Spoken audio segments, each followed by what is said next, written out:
gitu ya. Saya coba masuk lagi.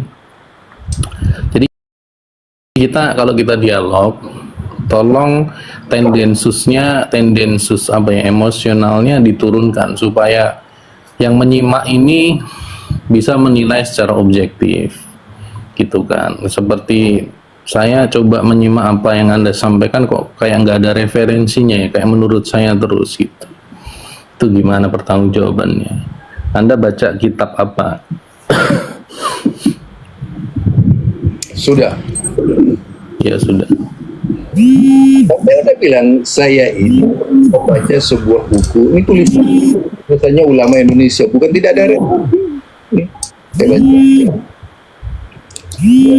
Kemudian memang saya menggunakan nalar saya, tetapi tidak satupun dari nalar saya itu yang lepas dari tulisannya beliau.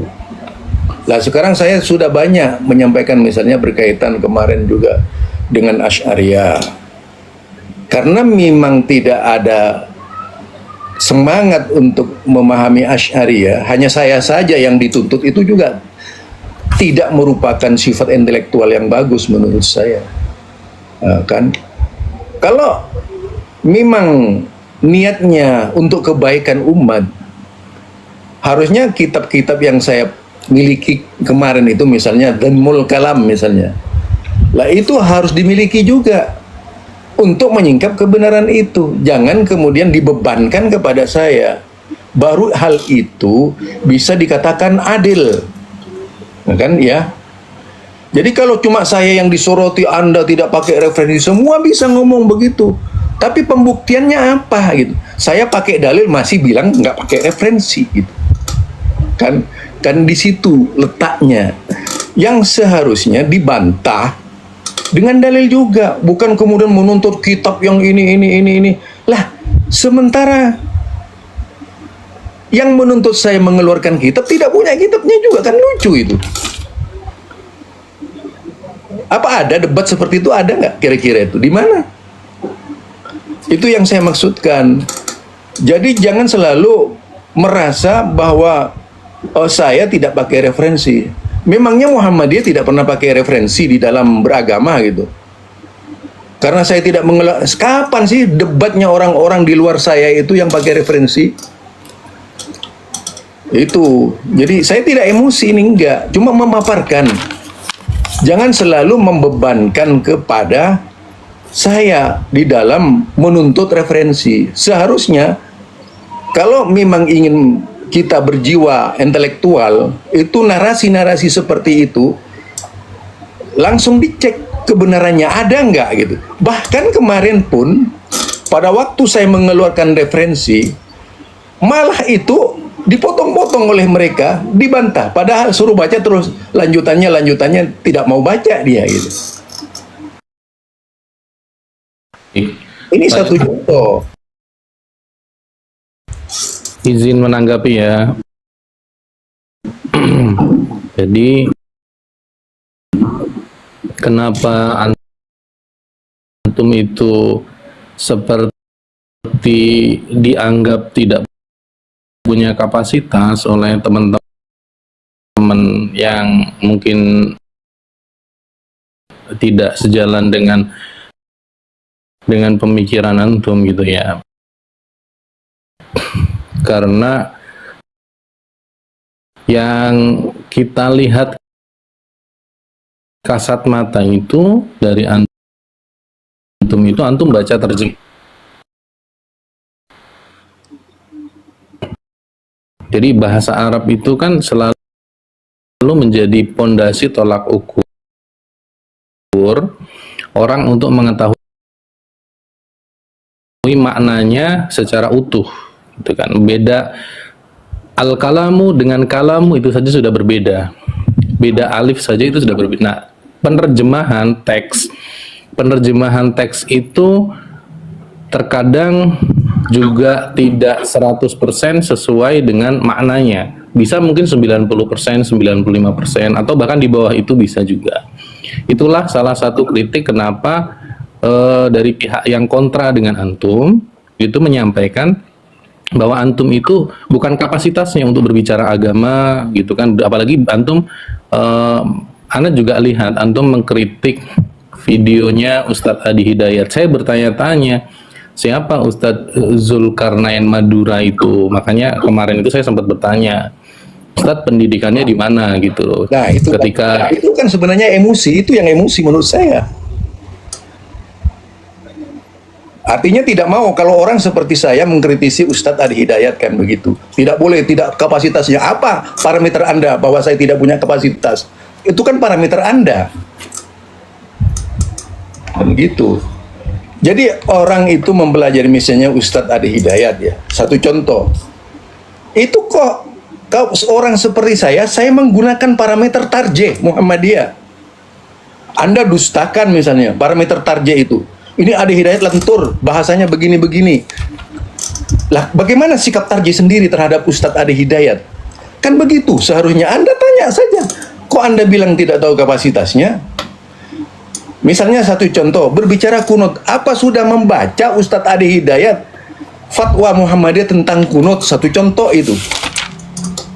Yang ternyata tidak. Ini sudah saya diskusikan dengan Ketua Pimpinan Pusat Muhammadiyah.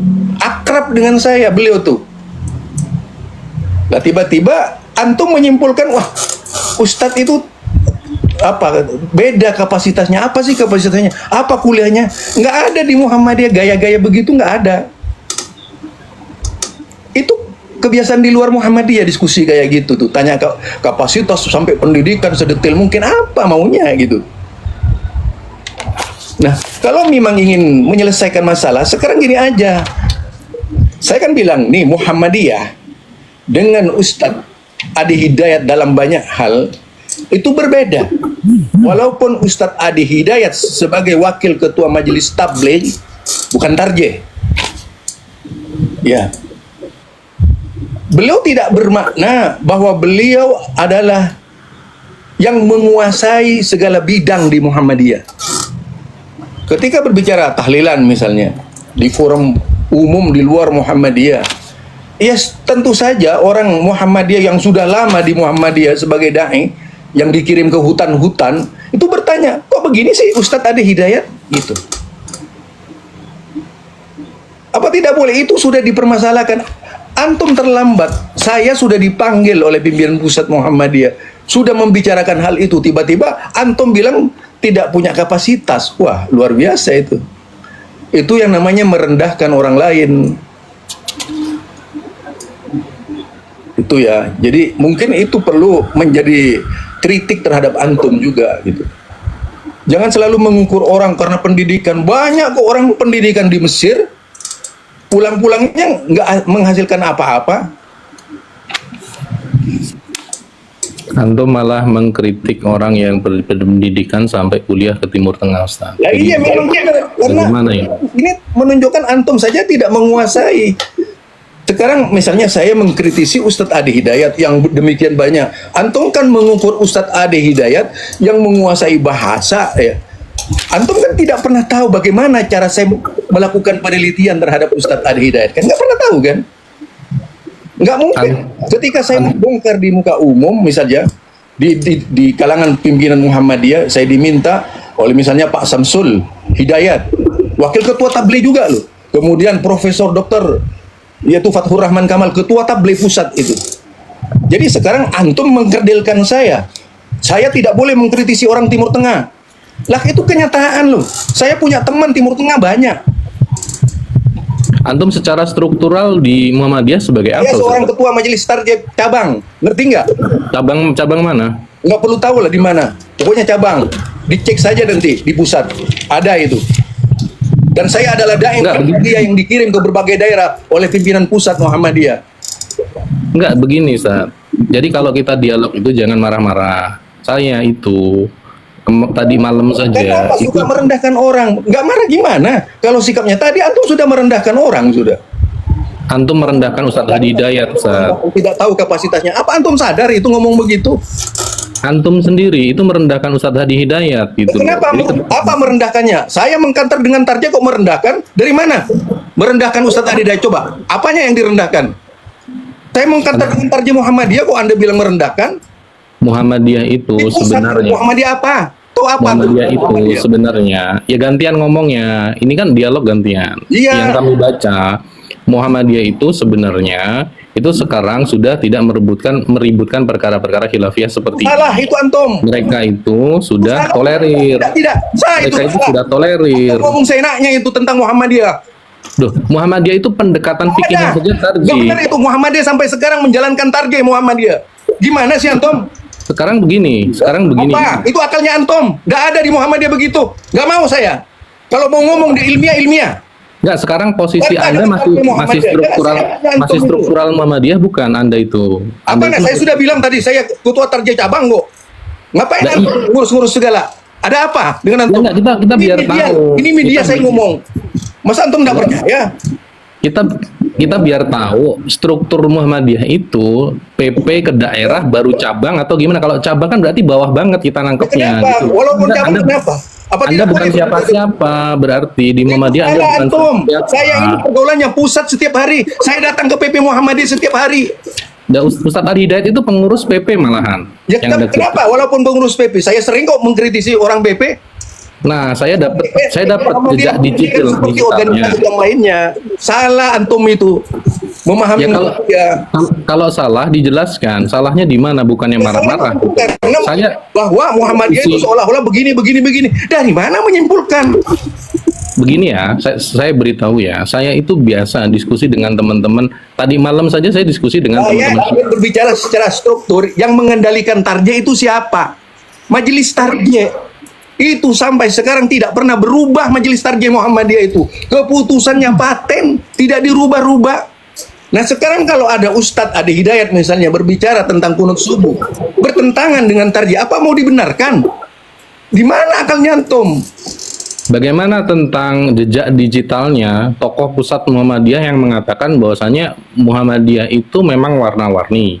Ada Muhammadiyah bilang berapa kali dekat kan saya bilang Muhammadiyah tidak tergantung pemimpin-pemimpinnya, tapi tergantung keputusan Muhammadiyah. Siapapun dia yang saya kalau ditegur oleh pimpinan pusat, jangan menyalahi ketentuan di Muhammadiyah. Itu pusat cuman begitu bilangnya.